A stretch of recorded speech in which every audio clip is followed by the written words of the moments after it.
Suite 202, Norcross, Georgia. Teléfono en el estudio 678-477-3036. Lavisionradio.net. Información que va contigo. Una estación integrante de Grupo Visión.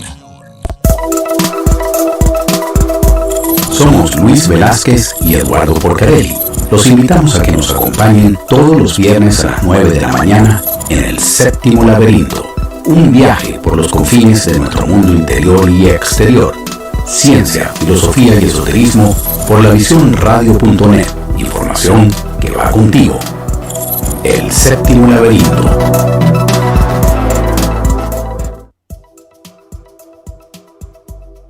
Buenos días, amigos y amigas de La Visión Radio. Hoy es 7 de julio de 2023. Es un placer de nuevo estar con todos ustedes y darles la bienvenida al programa Séptimo Laberinto. ¿Cómo estás, Luis? ¿Cómo estás, Mayerlin? Hola, buenos días. ¿Cómo te encuentras, Eduardo? Bienvenido al invitado de la mañana del día de hoy. ¿Cómo se encuentran? Muchas gracias. Bien. ¿Y tú? ¿Cómo estás, Mayerlin? ¿Cómo está todo? ¿Cómo está el clima? Oye, todo bien. Bastante calor por acá, pero bueno, contentos, felices, agradecidos porque hay que recibir todas las estaciones de la mejor manera. Me ¿Qué alegra. tal, Eduardo? ¿Todo bien? Qué bueno, Luis. Todo Bueno, bien. les recordamos que nuestro número de teléfono es el 678-477-3036. Se pueden comunicar con todos nosotros a través de las distintas redes sociales y nos pueden ver en vivo en el canal de YouTube de La Visión TV de El Séptimo Laberinto y en diferido en ese mismo canal. Hoy tenemos como invitado al doctor Enrique Ali González Ordoscoiti, con quien conversaremos acerca del tema del arte y la religión. Enrique Ali González es sociólogo de la Universidad Central, doctor en Ciencias Sociales, tiene estudios de teología, maestría en Historia de América, administración, especialización de administración de servicios culturales, también tiene estudios y es profesor en religiones comparadas, en muchísimos temas, un invitado permanente que nos complace mucho tener en el día de hoy. Vamos a hablar de este tema de arte y religión. ¿Cómo estás, Enrique? ¿Cómo te va? Muy bien, gracias Eduardo. Y también saludos para ti, saludos para Luis. Muchísimas gracias por esta nueva invitación, que ustedes me honran con ella. No, igualmente va a ser un placer conversar contigo sobre este tema. No sé ni cómo comenzar para abordarlo. Arte, primero arte, inmediatamente uno le viene la idea de pintura, pero arte son distintas manifestaciones, música, cantidad de cosas, y cuando lo ligamos con religión, quiero que comencemos a hablar de esos primeros orígenes, de esas primeras manifestaciones artísticas y la razón por la cual se vinculan aspectos religiosos, aspectos casi que mágico religioso, es lo que podríamos decir, en lo que fueron los orígenes del arte y todos estos descubrimientos que se hicieron de pinturas rupestres, etcétera. Y después iremos evolucionando hacia otras manifestaciones y otros momentos de esta vinculación entre arte y religión. Enrique, ¿cómo comienza esa vinculación entre arte y religión? Bueno, buenos días. En principio quiero decir que el tema me entusiasmó mucho desde que ustedes me lo plantearon y me puse, bueno, a revisar cosas, a revisar antiguas notas mías, etcétera. Total es que más o menos organicé para hoy una especie de esquema de 7 puntos. Al final me di cuenta que eran 7 puntos. Me imaginé que es uno por cada laberinto. Entonces, bueno, y ahí vamos a ir a lo que significa, desde el punto de vista del conocimiento, lo que significaba para los griegos el laberinto. El laberinto era una expresión muy clara de lo que es el conocimiento. Tiene una puerta de entrada, pero no de salida, porque el conocimiento nunca termina. Y entonces, bueno, aquí la idea es, imagínense, si son 7 laberintos, cada uno de los 7 puntos él mismo es un laberinto. Y yo creo que, y seguramente ustedes lo pensaron así cuando le colocaron ese nombre, los 7 laberintos, aún, además del número 7, con los significados que pueda tener, implica también demostrar la hipercomplejidad que hay hoy en día. Que lo que puede pasar es de un laberinto a otro, pero en la medida que te vayas viendo, eso es prácticamente como un tipo de formación de fractal. Creo que la pregunta inicial, o por lo menos es necesaria, plantear acerca de cómo comienza esto. Y yo creo que aquí es absolutamente determinante comprender la existencia de 6 tipos de saberes. Aquí el orden de los factores sí altera el producto, porque una cosa es arte y religión y otra cosa sería religión y arte. Aquí nos vamos, por supuesto, a concentrar en arte y religión, pero de una vez advertimos que es evidente que si fuese distinto religión y arte, el planteamiento sería muy diferente. Partiremos entonces desde el arte y sus relaciones históricas y posibles con la religión. Comencemos por señalar que estos 6 tipos de saberes antropológicos, 4 de ellos basados en la razón, que son los siguientes: la razón que demuestra, que es la filosofía; la razón que comprueba, que son las ciencias sociales, que digo que son las ciencias naturales; la razón que comprende, que son las ciencias sociales; y la razón que reflexiona sobre la práctica, es decir, la práctica pensada que genera el sentido común o la praxis. Fíjense que hemos hablado de 6 tipos de saberes. Hay 4 vinculados a la razón, pero hay 2 tipos de saberes que no están subordinados a la razón, lo cual no quiere decir que sean antirrazón o que sean irracionales, como a veces se ha dicho del arte y la religión. No, sino que son saberes independientes de la razón, no subordinados a la razón. Esos saberes son el saber a través de la fe, que da la religión, y el saber a través de lo sensible, el arte. Entonces esto es muy importante. Hay 6 tipos de saberes, 4 subordinados a la razón y 2 independientes de la razón. Uno dependiendo de la fe y otro dependiendo de la sensibilidad, que es la cualidad epistemológica del arte. Tendríamos entonces 3 bloques de saberes. Uno, el que basa su saber en la guía de la razón: filosofía, ciencias naturales, ciencias sociales y sentido común. 2, el que basa su saber en la guía de la fe, la religión. Y 3, el que basa su saber en la guía de lo sensible, el arte. Estos 3 bloques de saberes se comportan de manera muy diferenciada en algunos temas esenciales y profundos. Por ejemplo, en el reconocimiento de la posibilidad o no de lo imposible. Y esto es algo fundamental sobre el cual quiero llamar la atención. ¿Cómo se colocan estos 6 sabores, esos 6 saberes frente a lo imposible? En el bloque de los guiados por la razón, filosofía, ciencias naturales, ciencias sociales y sentido común, existe la noción de imposible, existe como noción. Es decir, se admite la existencia de cosas imposibles. Por ejemplo, en el sentido común se expresa lo imposible, la existencia de lo imposible, en máximas de la filosofía popular. Por ejemplo, Morrocoy no sube palo, o el que nace barrigón, ni que lo fajen chiquito. Una manera muy clara de ejemplificar lo imposible. Pero en los otros bloques de saber por la fe, que sería la religión, o el saber por la guía de lo sensible, que es el arte, no existe la noción de imposible. Claro. Por el contrario, todo es posible. Así que pudiéramos, en relación con la existencia o no de lo imposible, considerar la existencia de 2 bloques. Uno que lo acepta y el bloque que no acepta las cosas imposibles, que son el arte y la religión.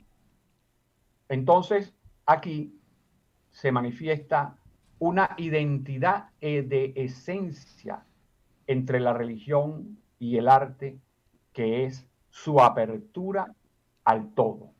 Aquí tenemos una primera parte de definiciones que son esenciales. Luego, de todas maneras, cuando ustedes quieran preguntar, por favor, lo hacen y me interrumpen, porque a veces uno es tímido cuando comienza a hablar, pero después uno no se para. Tú Entonces, sabes Enrique, que cada conversación contigo es una clase magistral. Definitivamente.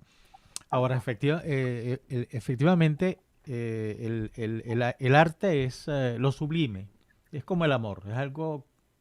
El amor no se puede tocar. Es un sentir.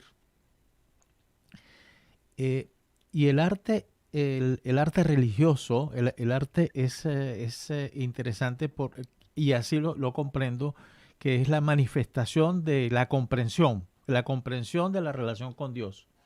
Lo siento como ilustrar, retratar enseñanzas, todo inspirado en dos cosas que a mí me parece que son fundamentales precisamente acá, en la fe, número uno, que ya tú lo mencionaste, y después, en segundo lugar, las creencias. ¿Es posible eso?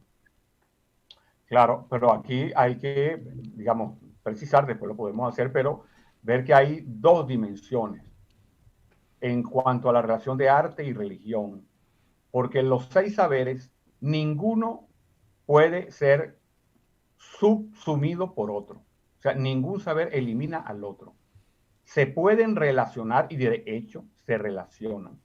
Y uno de los grandes problemas que ha habido desde el punto de vista de la historia, de la cultura y de la historia de las ideas en la humanidad es que ha habido periodos en la historia en los cuales un saber se convierte en hegemónico y trata de subordinar los demás saberes a él. Y eso simplemente empobrece las distintas posibilidades de acceso al saber.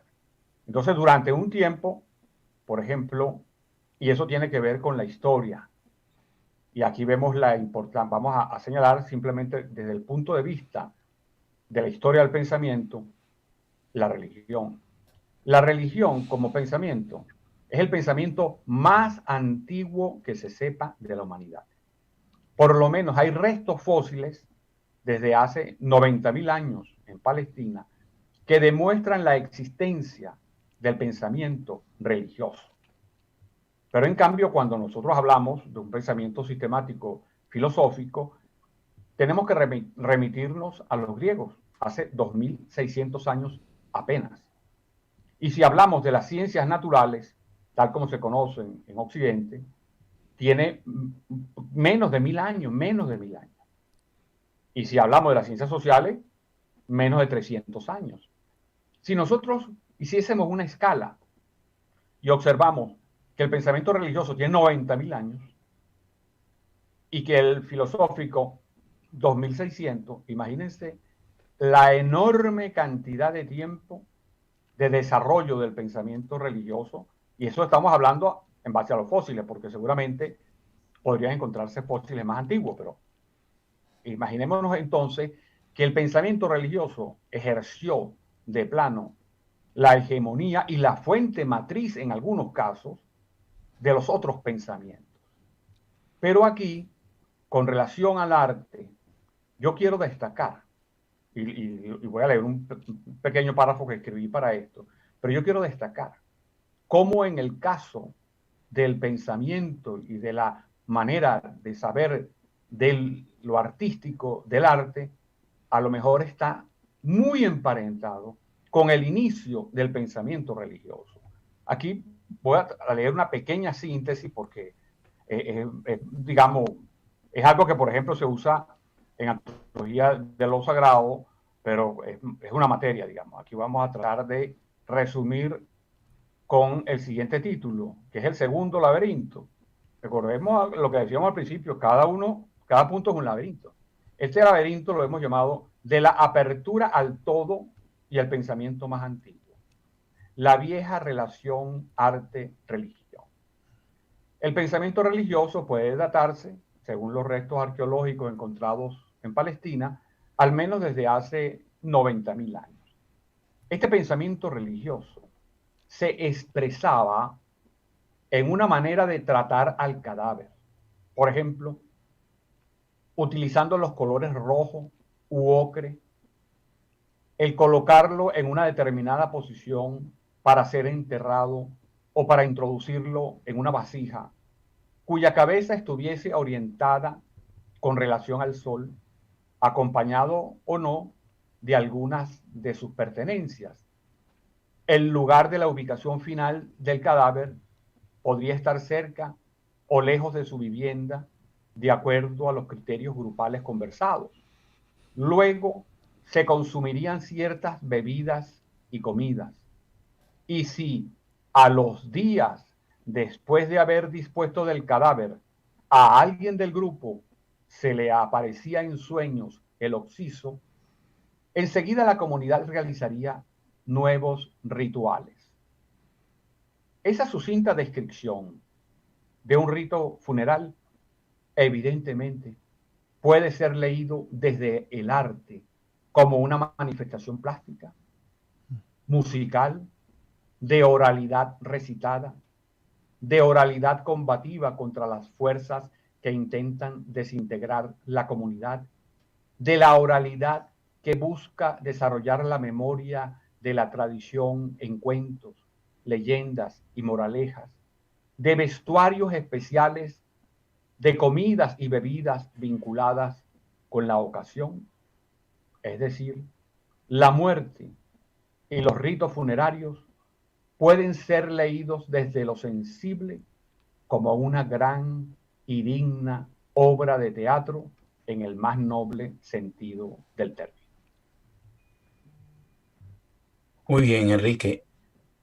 Este, digamos que es el segundo laberinto, pero quería preguntarte, porque, bueno, lógicamente estos comienzos del arte mm, comienzan con manifestaciones casi que mágico-religiosas, ¿no? Tratando de, en el caso de las manifestaciones de pintura rupestre, capturar el alma del animal que se está dibujando con fines de cazarlo con mayor facilidad o de recrear situaciones. Me gustó mucho eso que tú dijiste hace un rato, ese diálogo en el arte que pudiera haber con lo posible, pero también con lo imposible, ¿no? Pero me pregunto en qué momento, yo sé que hay una referencia a una pintura de los hermanos Lorenzetti, la alegoría del buen gobierno y del mal gobierno, en el siglo XIV, que fue una de las primeras manifestaciones artísticas en que ya se quiere salir de lo religioso y entrar un poco en el mundo de lo profano.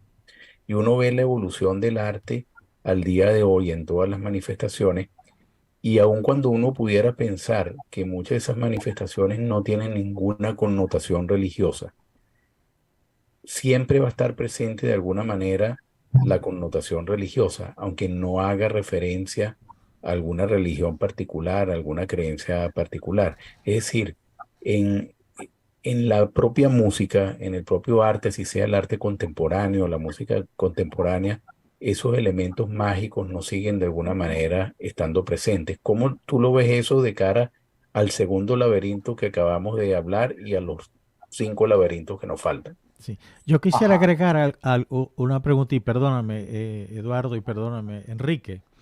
Es que se puede establecer una frontera entre lo religioso y lo artístico, fundamentalmente.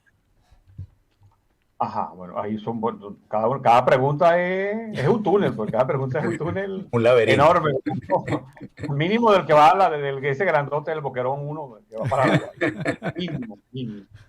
Es importante, fíjense, cuando describía lo del cadáver, porque ahí está el origen de la religión, o sea, en esos restos, pues cuando el hombre se preocupa por qué hacer con el cadáver, ahí hay ya un pensamiento que acepta la idea de lo trascendente. Fíjense cómo eso es fácilmente visto por lo sensible, incluso cómo se relaciona con esas llamadas pinturas rupestres, que incluso desde el punto de vista técnico, a veces han desarrollado técnicas que van a ser posteriores al Renacimiento, para el caso de Occidente. Es decir, un uso de la perspectiva, por ejemplo, que en algunos casos tienen, o un uso de la estilización de las figuras, que después lo vamos a ver en otras expresiones del arte, sobre todo del siglo XIX en adelante, ya estaban presentes en ese tipo de pintura. Y además el uso de los colores, porque el rojo es el color de la sangre. Y si nosotros hacemos una breve revisión de la importancia de la sangre y del color rojo en las religiones, es central. Fíjense que es tan central, que es la clave del cristianismo. Porque si Cristo se hubiese muerto de gripe, no hubiese habido cristianos. Pero Cristo se murió porque derramó la sangre. Y al derramar la sangre está derramando la vida. Y por eso es que hay algunas religiones que incluso se niegan a la transfusión de sangre. Esa sangre se condensa en el color rojo. Y ese color rojo y el color ocre son usados de manera abundante en las pinturas rupestres. Y también habría que, ahí vemos una relación íntima entre religión y arte, pero son dos tipos de pensamiento diferentes. Son dos tipos. Muy relacionados porque ambos pertenecen al bloque que cree que todo es posible. Y por eso lo señalábamos al principio. Tiene esa característica epistemológica. Para el arte y la religión no existe lo imposible. Entonces, de esa forma se comunican más fácilmente que, por ejemplo, el arte y la ciencia. Cuando hay algunas manifestaciones de arte que te decían, ese como en el teatro, eso hay que hacer teatro político, porque el teatro político es científico. Eso es una aberración. Eso es someter el arte a una necesidad externa al arte no expresiva, que no facilita la expresión del arte. Entonces, desde ese punto de vista, son diferentes, pero íntimamente relacionadas porque el no creer en lo imposible es que tienen una tendencia a lo absoluto. Y en lo absoluto se comunican mucho más fácilmente el arte y la fe. Ahora, hay que distinguir también como ayuda, es que en las sociedades previas prácticamente al Neolítico, el Neolítico es de 10.000 años para acá, o 12.000 contando esto, las sociedades previas, que fueron, recordemos que el ser humano tiene 5,2 millones de años, por lo menos en la Tierra, entonces apenas hace 12.000 años, que es del Neolítico para acá, es cuando comienza a construirse una sociedad en donde uno de sus principales organizadores va a ser el Estado. Y el Estado es el resumen de la razón del poder. Y cuando la razón se va apropiando como eje central de la sociedad, esa razón va a llevar a la separación en lo que se va a llamar el mundo de lo sagrado y el mundo profano. Eso es del Neolítico para acá. Del Neolítico para allá no existía sino un solo mundo. Y un solo mundo en donde lo que uno pudiera llamar lo visible y lo invisible están tan intrincados que es normal. Digamos, en lo cotidiano, lo invisible y lo visible son una misma cosa. En cuanto, no porque la gente no sepa qué cosa es invisible y qué no, sino que lo considera parte de una misma realidad. Desde ese punto de vista, era evidente que no podía existir durante esa época un arte profano. Y que lo que pudiera llamarse arte profano es evidente del Neolítico para acá. Pero especialmente comienza muy tímidamente con ya la instrumentación del pensamiento racional organizado en la filosofía griega. Comienza lentamente. Se va a incorporar al mundo, digamos, europeo, que finalmente será siendo euroamericano y será siendo de la sociedad, de las civilizaciones cristianas, que hoy en día hay dos grandes civilizaciones cristianas. La cristiana oriental de los ortodoxos, donde está Grecia, Rusia, etcétera, y la cristiana occidental, con los dos tipos de cristianismo católico y de cristianismo protestante. Esa sociedad va a ir estableciendo claramente la división y la separación, sobre todo con el desarrollo de la civilización griega en adelante, de lo que pudiera llamarse un ámbito sagrado y un ámbito profano. De todas formas, habrá algunos momentos, y aquí tenemos que verlo desde el arte. Una cosa es el arte religioso o el arte dependiendo de lo religioso, y otra cosa sería el arte por el arte, es decir, el arte por sí mismo. Esa es una tendencia que aún hoy sigue pendiente de lucha, porque luchan entre el pensamiento, el arte al servicio de otro pensamiento, para decirlo más genéricamente, o el arte al servicio de sí mismo. Entonces eso establece muchas gradaciones y muchos matices. Incluso desde el punto de vista de la pintura, se considera que en el Renacimiento, sobre todo si mal no recuerdo con Piero della Francesca, y que comienza una experiencia a separar el arte en la medida de lo religioso, en la medida que existen los mecenas, en la medida que, por ejemplo, empieza el retratismo, porque el retratismo ya indica la necesidad del burgués que paga de él proyectarse hacia el futuro, digamos, convertirse en inmortal. Eso es una clara evidencia de lo que pudiésemos llamar un arte profano, es decir, un arte inicialmente no vinculado a lo religioso, porque también aquí, y aprovecho la pregunta porque es interesantísima, pudiéramos decir que incluso como el arte y lo religioso no creen en lo imposible y buscan la totalidad, tienden a encontrarse, bien sea como arte religioso propuesto por una religión en específica o por simplemente el desarrollo mismo del arte, por el arte. Por eso es que no hay posibilidad a veces de encontrar las fronteras, porque son fronteras tan accesibles, tan permeables, pero siguen siendo, desde el punto de vista analítico, distintas. Porque incluso, ya adelantándonos, porque después iremos viendo cuál laberinto se toca, que a lo mejor no se tocan todos, pero de todas formas, para ir, porque las preguntas van siendo interesantes, pudiéramos decir que la tendencia a que el arte dependiera de la religión y fuese fundamentalmente arte religioso,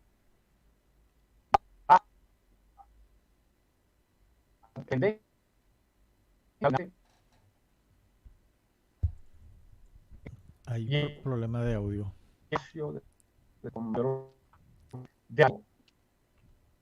Bueno, podemos ir al corte comercial, Sí, Luis. sí, ya cómo no. son 9:30. Cómo no, las vamos. versiones que incluso... Enrique, permítanos ir a la primera pausa y ya Perfecto, regresamos. Estamos conversando con el doctor Enrique Alí González Ortosgoite acerca del arte y la religión. Ya regresamos con más de lavisionradio.net. Mantente conectado en Facebook, Twitter, Instagram como La Visión ATL y en nuestro canal de YouTube como La Visión TV.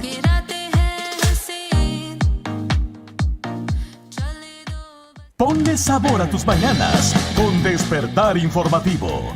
Información y alegría en un solo lugar. Andrea y Mayerlin te acompañan de lunes a viernes de 6 a 9 de la mañana con noticias de Atlanta, nuestros países y el mundo. Tráfico, clima, notas virales, reflexiones y mucho más. Despertar Informativo, solo por La Visión Radio. Información que va contigo. Margaret Wong, la abogada más influyente de Estados Unidos, está en Atlanta. No hay caso de inmigración que no pueda manejar. Visas familiares, de trabajo, detención de deportaciones, residencia permanente, cambio de estatus, apelaciones de corte, peticiones matrimoniales, asesoría y asistencia en citas con inmigración y mucho más. Haga su cita ya. 678-906-4061 y 678-650-1248. Los sucesos que más llamaron la atención a lo largo del día los encuentras en las 5 noticias más importantes de La Visión de lunes a viernes, 6 de la tarde, hora este. Solo busca nuestro canal de YouTube La Visión TV y ahí podrás encontrar toda la información en las 5 más importantes de La Visión. Suscríbete a La Visión TV, activa la campana de notificaciones para que estés pendiente a todo nuestro contenido.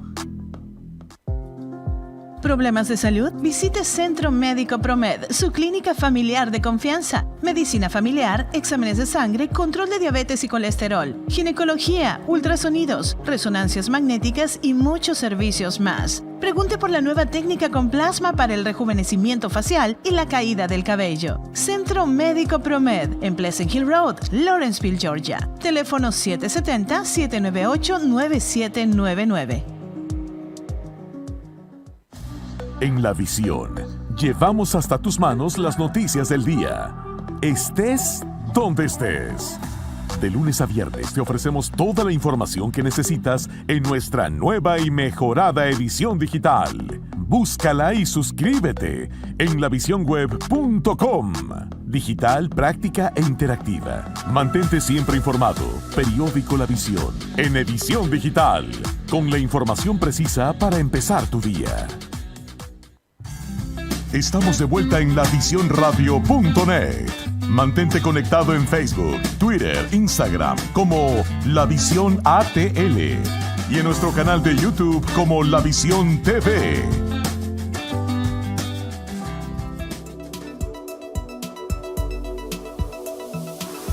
Estamos de regreso en el séptimo laberinto conversando con Enrique Ali González Ordosgoiti sobre la vinculación que hay entre arte y religión. Antes de ir a la pausa comercial, estás desarrollando una idea muy interesante, Enrique.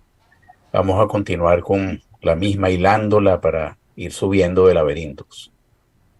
Ok, es bien interesante porque el arte, muy vinculado a la religión, por las cosas que ya habíamos visto, comienza a separarse esa subordinación. Porque una cosa es que esté relacionado y otra cosa es que esté subordinado. Durante mucho tiempo estuvo subordinado, pero siempre va a estar relacionado. Entonces es importante esta diferenciación. En la medida que va bajando la subordinación de una parte del arte a la religión a partir del Renacimiento, se va dando una relación de subordinación también del arte con quienes pueden pagar el arte. Es decir, con los grandes sectores económicos, que inicialmente fue llamado el arte burgués. Esa es una tendencia que sigue existiendo. Por ejemplo, el arte hoy, que es sumamente costoso, porque depende de los sectores económicos más influyentes, que se va a expresar en las grandes subastas de Sotheby's o en las exposiciones en los grandes museos del mundo, etcétera, ya es un arte que no depende de la religión, pero depende de los grandes poderes económicos. Es decir, sigue estando subordinado. Pero también dio la posibilidad, ya desde el Renacimiento, a que se pensara, y se ha ido desarrollando, hoy está estable como tendencia, que es la tendencia a pensar el arte como arte por el arte. Lo cual es bastante saludable, porque el arte es un tipo de saber. Es un tipo de saber y debe tener su espacio. Ahora, eso se siguió desarrollando, pero luego van a haber unos problemas para poder llegar a algunas cosas más del siglo XXI, que es lo siguiente. En el siglo XIX, eso lo medio tocamos en otras entrevistas y tiene que ver con otro tema, pero que colateralmente tiene que ver con esto, van a surgir lo que se llama técnicamente religiones ateas inmanentes políticas salvacionistas. Léase a partir de la Revolución Francesa, el surgimiento del comunismo, del positivismo, luego del maoísmo, del nazismo en parte, aunque el nazismo después se va a otra corriente. Ese tipo de religiones políticas ateas inmanentes. Esas políticas van a desarrollar un dominio también, una subordinación completa del arte. Incluso la subordinación va a llegar primero a momentos de control total, como se expresó en la Unión Soviética, se expresó en el fascismo italiano, en el hitleriano, etcétera, para hablar de los que vienen de esta corriente, y que hoy se expresa de la manera muy sabia y perfecta desde el punto de vista de las herramientas que utiliza en el llamado pensamiento políticamente correcto, que es la concatenación de tratar de imponer una visión del mundo, que además tiene su Inquisición, y tiene la Inquisición y la quema es la cancelación. Es una quema. La quema de brujas actual fue sustituida por la cancelación, hoy en día mucho más grave porque son para millones de personas de una vez o cuando tú quieras. Entonces, esa visión también tiene una hegemonía. Primero tiene hoy la hegemonía mundial en cuanto a lo que podríamos llamar el campo de la cultura.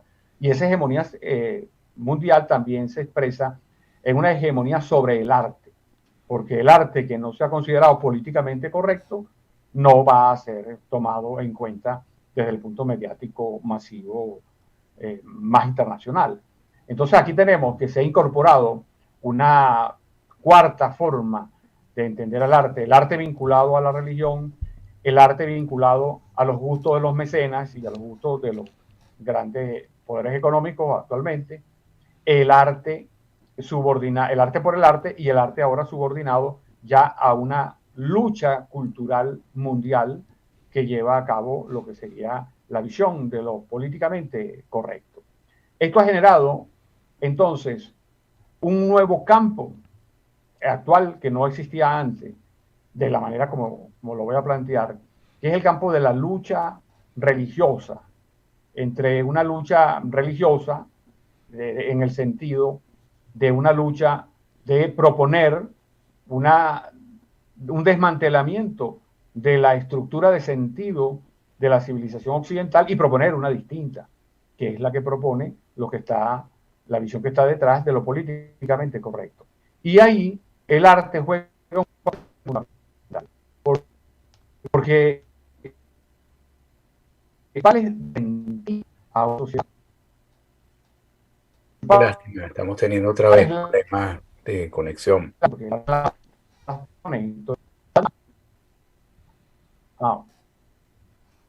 Sí, creo que es Enrique que tiene problemas de audio. Sí, Enrique, perdimos los últimos 2 minutos, el último minuto, por problemas de audio. Ok, está bien, vamos a tratar de repetirlo. Ya se te escucha bastante mejor, bastante bien, bastante bien. Ok. Entonces, saben que estamos en Caracas y las cosas son... Sí, son es decir, un poco... ya con la aparición primero del arte religioso, con la hegemonía de la religión, luego el arte hegemonizado por quienes pagan el arte, los grandes sectores económicos. Luego está el arte por el arte como tendencia. Y la cuarta, que es actual, que es el arte como subordinado a lo que puede ser llamado sintéticamente lo políticamente correcto. Ahora, esto ha traído que una nueva expresión de la lucha religiosa. Porque la lucha religiosa ha existido durante mucho tiempo, pero aquí tenemos una expresión particular, que es una lucha en donde se intenta imponer, por un lado, una religión de estas que estamos llamando religiones políticas ateas, contra lo que tenga que ver con el sentido estructural, en este caso, de la civilización occidental y de las otras civilizaciones también. Eso, pero lo hacen con el arte como subordinado. ¿Por qué? Porque a la hora de hablar del sentido de una sociedad, el sentido se va a definir, en primer lugar, en el campo de lo religioso, porque todas las civilizaciones han dependido de una religión para obtener su sentido de la vida, digamos. Y además de eso, en este caso, se está proponiendo un nuevo sentido, que sería el sentido hacia dónde va lo políticamente correcto. Esta lucha religiosa se va a expresar de distintas maneras. Una expresión, primero, las religiones tradicionales se defienden y entonces establecen una especie de apologética de su propia historia. Y luego, los que atacan a todas las religiones que no sean políticas y ateas, tienen una actitud iconoclasta hasta llegar digamos, a la ofensa muy grave de las situaciones que va perjudicando mucho el tejido democrático, porque es una visión iconoclasta que con los recursos del siglo XXI se transforma en algo sumamente agresivo. Dentro de esa visión, que es una lucha desplegada hoy por distintos medios, nosotros podemos observar que nuevamente, como es una lucha por el sentido, hay que apelar al sentido que producen las religiones. Incluso se apela no a una religión, se apelan a varias religiones. Incluso en el caso de la ciencia, sin nombrarla, pero se apela, porque la explicación del Big Bang o la explicación de los múltiples universos se explican por dos teologías, o por la teología judío-cristiana o por la teología hinduista-budista. No, esas son dos explicaciones teológicas, aunque la ciencia no lo reconozca plenamente. Pero también se da, y aquí pudiéramos entrar en una discusión bastante interesante, porque con vamos a concentrarnos en el ámbito del cine, porque también pudiéramos hablar de los 3 subcampos culturales en donde, a mi modo de ver, esa lucha se está dando muy fuertemente. El campo de la gráfica, el campo de la música y el campo del cine. Creo que sus repercusiones son muy grandes, muy interesantes y muy fuertes. Vamos a poner inicialmente un ejemplo del cine porque creo que va a dar para discutir, interesante. Y es que fíjense, 4 películas que han concentrado la atención y que por lo menos 3 de ellas son sagas victoriosísimas, que tienen como eje de explicación una explicación religiosa. 1, la Guerra de las Galaxias. 2, El Señor de los Anillos. 3, Harry Potter. 4, La Pasión de Cristo de Mel Gibson. Aquí tenemos clarísimo, la lucha religiosa en el cine, expresado de distintas maneras, que han logrado incluso independizarse de sus autores, sobre todo las 3 primeras, de crear unas tendencias hacia determinadas expresiones religiosas, las cuales no son conocidas por el gran público, pero ha generado tendencias. Incluso al final esas tendencias van a terminar avanzando hacia una visión incluso en contra de lo políticamente correcto, aunque surgió con esa intención, pero va a ir en contra. Pero son 4 formas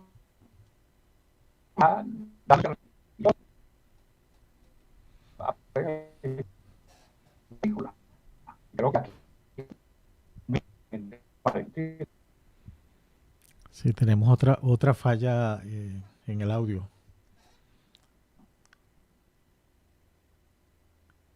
Caramba. Sí. Bueno, No sé. parece que ya se corrigió. Pero sí, ya se corrigió. Mira, tú sabes que yo viví 5 años en un país de Europa del Este, donde la religión, por supuesto, era la ortodoxa, y tuve la oportunidad de vincularme mucho a la iconografía de la ortodoxia, y vi obras de arte. Sí, cuando estuve en el museo, visitando ese gran museo que hay en Sofía, de iconografía, hubo un detalle que me impactó, es que no encontraba el mal pintado. El mal, como lo hemos entendido en el catolicismo, el diablo, el Satanás, como tú le quieres llamar. Pero sin embargo, en una visita que hice al monasterio de Rila, justo a unos casos 20 kilómetros de la frontera entre Bulgaria y Grecia, ese monasterio realmente yo creo que es un tesoro para la humanidad. Todavía no lo han declarado, pero es un tesoro para la humanidad. Pero ahí encontré en la pared un fresco inmenso, un fresco muy antiguo, en donde estaba una escena en que el diablo, una cosa realmente impactante, sobre todo la mirada de ese ser, una mirada así muy agresiva, estaba haciendo un sacrificio. Ahora, lo sagrado, la pregunta que yo me hacía era, ¿lo sagrado está mezclado en un monasterio con lo diabólico, con lo... ¿Nunca? Bueno, eso, esa observación es muy interesante como pregunta. Incluso voy a tratar de improvisar a partir de unas cosas que conozco sobre el cristianismo ortodoxo y sobre todo por el iconismo. Es que cuando uno observa, por ejemplo, hay una comparación interna en el cristianismo sobre las imágenes, uno ve que las imágenes, la manera de construir los iconos en el cristianismo ortodoxo es en sí mismo ya un acto de alta espiritualidad. Es decir, cada ícono, quien va a realizar los íconos, entra en un proceso de purificación, de sanación interna, de confesión de cualquier pecado que sienta que tiene. Y en ese estado de, digamos, de buscando la beatitud espiritual, él construye su ícono, es decir, él pinta su ícono, pero el ícono está impregnado de la espiritualidad total de un monje, porque además tiene que ser un monje fundamentalmente. Entonces, dentro de esa espiritualidad, sería incluso un riesgo físico y espiritual para él pintar al maligno. Pintar cualquier forma del maligno sería para él un riesgo. En cambio, para la pintura religiosa, en este caso del catolicismo, no hay ese proceso. Incluso se buscaban pintores, por ejemplo, tipo Miguel Ángel, que pintó, el gran pintor de la Capilla Sixtina del techo. Él era un pintor pues muy famoso, con muchísimos hábitos y calidad en su pintura, y pintó sin ser ninguna persona, digamos, consagrada para la iglesia, sino era la iglesia con capacidad, como una especie de mecenas o de contratista, de buscar los mejores para que pintaran lo que podían ser las expresiones que la iglesia quería realizar. Entonces, ahí hay dos procesos distintos que habría que tomar en cuenta. Luego, ahí la presencia del mal. En el caso, por ejemplo, del catolicismo, los teólogos desarrollaron, sobre todo a partir de la Edad Media, porque a partir de la Edad Media comenzará una separación no formal, que será en 1054, pero sí importante, del siglo VII en adelante, entre lo que se va a llamar el cristianismo ortodoxo y el catolicismo romano. Dentro de esa diferenciación se irán produciendo teologías distintas, teologías incluso con temas diferentes, que después se fusionan en los concilios ecuménicos que se dieron, pero eran teologías distintas. Y en una de las teologías quedó en el caso del catolicismo, quedó de manera importante la lucha contra el mal. Porque se veía la lucha del mal, primero reconociendo que el mal tenía efectos que había que combatir. Y luego también, en base a eso, que el mal podía ser el reflejo de lo que no se hacía o lo que no se debería hacer, y desde ese punto de vista constituir un camino de espiritualidad distinto. Incluso, por ejemplo, le van a asignar papeles importantes al combate contra el mal, contra el diablo, etcétera, basado, por supuesto, en elementos bíblicos, porque están en el Nuevo Testamento. Se le van a asignar papeles fundamentales a la Virgen y a San Miguel Arcángel, que San Miguel Arcángel incluso, recordemos que va a ser el que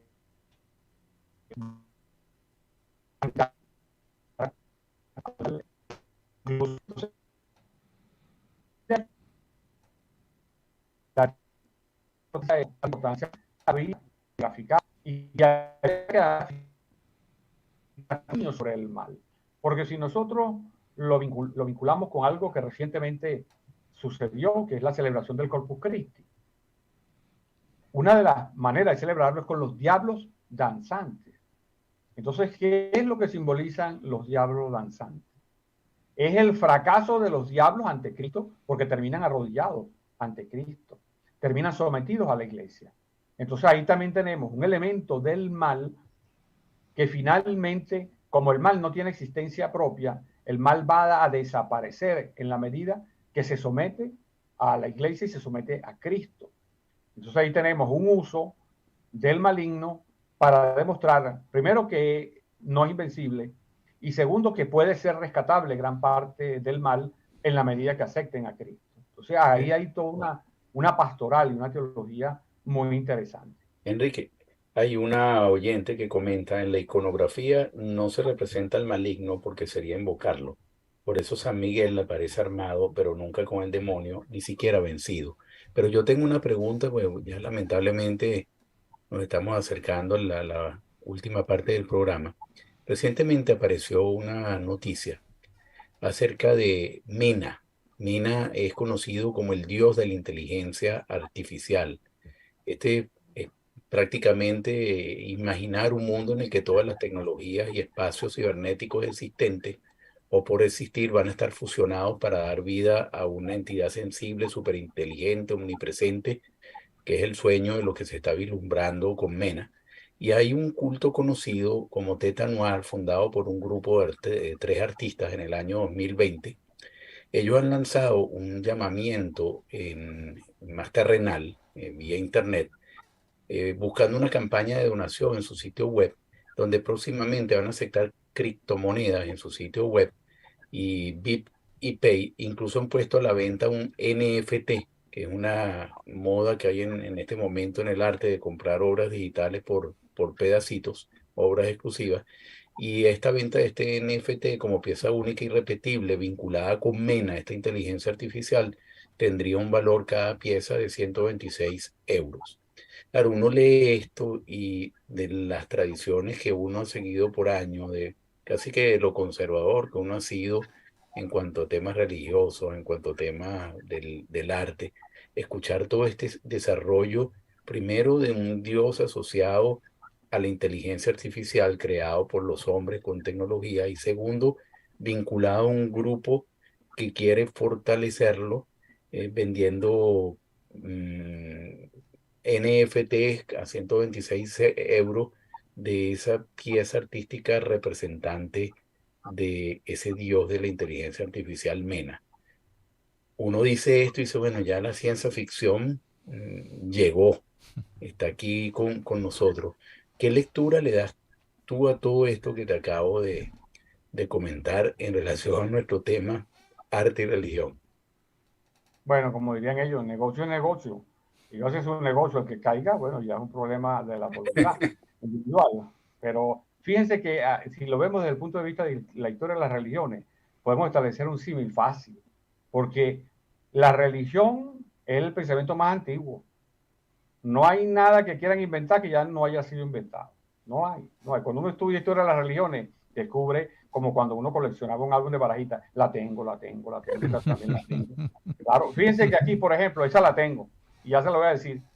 Precisamente con lo que comenzó la primera religión política en Occidente, que fue cuando el César romano se consideró Dios y consideró que deberían rendirle un culto.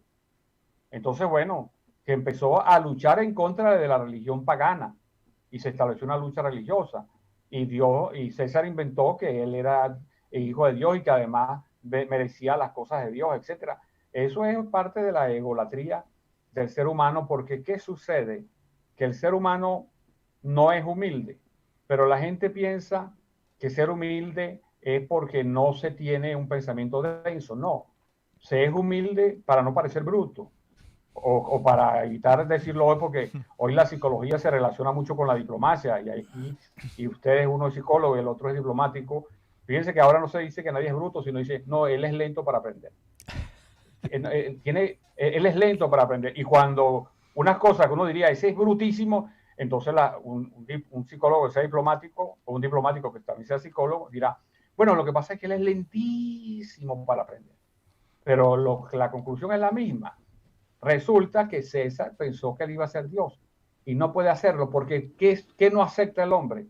El ser humano no acepta algo que ya la filosofía lo establece, y es nuestra relatividad, es nuestra imposibilidad de asumir el absoluto, porque nosotros somos parte del absoluto, o para decirlo en términos epistemológicos, si nosotros somos parte de la totalidad, nunca vamos a comprender la totalidad. Entonces eso es lo que somos, seres limitados.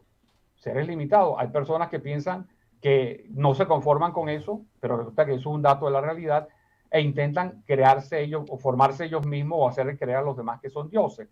Y eso se ha repetido. Bueno, eso es parte de la egolatría de los Enrique, grandes. Ajá. si nos pregunta aquí un oyente, ¿qué opinión te merece el transhumanismo en este tema que estamos hablando? Bueno, entra dentro de esta onda, digamos, dentro de esta tendencia, pero un poco más noble, digamos, porque intenta darle un contenido más teórico. el transhumanismo, intentar crear algo distinto al ser humano, siendo humano, eso no es posible.